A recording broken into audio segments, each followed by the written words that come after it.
Attempt, we're going to put a crane system up in my shop. About 16 feet in the air right now, just tying in all the joints of my trusses with a 3/4 inch piece of plywood and a bunch of 2-inch ring nails. Then I will attach angle iron coming down to hang my T-bar from the ceiling. The whole idea of it is to try and spread out the load between 2 or 3 trusses at the same time.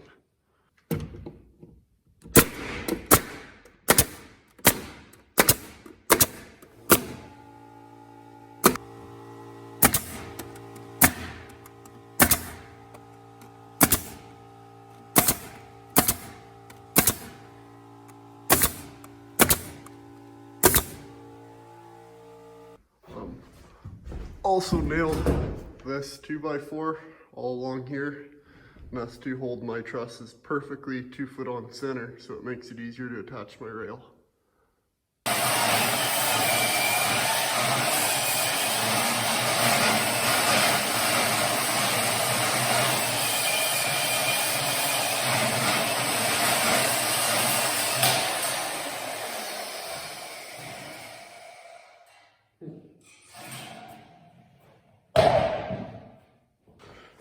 Well, that would just happen after cutting 29. That was number 30, and the last one that I had to cut.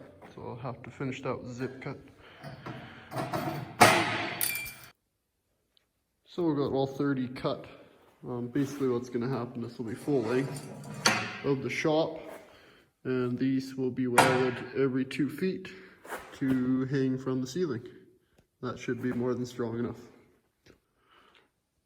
Okay, so fast forward a little bit, tied both angle irons together with just a stitch weld every foot on the bottom side. And every 2 feet on the top. Kind of gives you a general idea what we're actually going for by making our own rail. And then this is what's going to connect to that. These will be welded every 2 foot on center, and that's what's going to bolt to our truss. Our first measurement is going to be the most important one. Once we figure out our distance from our sill plate to our first bracket, which is going to be 20 inches, I'm also going to count for 1/2 inch drywall from the wall to be able to slip the wall board right in behind it. So that gives us 19.5 for our first bracket from the end of the rail. After that, it's 2 foot center. So I got the first one welded. I just tacked it in place. So now I'm gonna just mark out 2 foot on center for every single truss all along the 34 foot span. Trying to hold this square with one hand, give it a quick tack. And then what I'm doing is I'm coming with a torpedo level and just double checking it the other direction. It's a little bit out, but it doesn't have to be perfect. So all of them tacked, squared, plumb, welded, as good as it's gonna get. Stitched a little bit more on the top of the angle iron, and added a stopper on this end. This end over the door isn't actually gonna go all the way to the wall. Main reason I did that is just a little bit easier to install it if you can slide it back and forth. So it'll just be tight to the wall above the mezzanine. And there's no reason for the crane to ever be this close to the garage door anyway.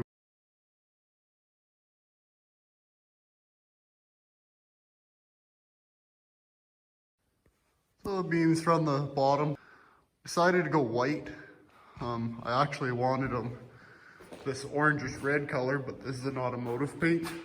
And to try and paint in my shop right now at like -20 is pretty tough.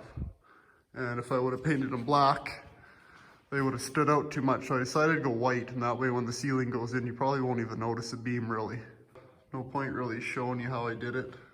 It's too hard to try and videotape and do it. I had help with the 34 footer, but I did the 24 footer myself. Just used some block and tackle, a couple tie downs, ratchet straps, and to come along, got it up close into spot, and then started drilling and bolting all of my brackets. So it's just a 5/16 bolt through and through the plywood and the bottom, and then the plywood with the washer on the top. At the back of the beam here, it'll be attached to the wall. left 1/2 inch for my drywall to tuck in behind, make a nice clean finish. Biggest problem I'm gonna have now is finding a trolley to go between the ceiling itself and the rail, because I only have about 3 inches here. I wanted it up high as possible so I wouldn't hit my head as I walked under on my mezzanine. Plus it gives me more capability of lifting from the floor. I'd like to be able to put snowmobiles up here and whatnot. So I'm probably gonna end up building my own trolley, and if I do, it's gonna be 4 feet long. So I want it to actually span 3 trusses at the same time with the load off the center. That way it's pretty evenly distributed and it'll up my capacity a little bit.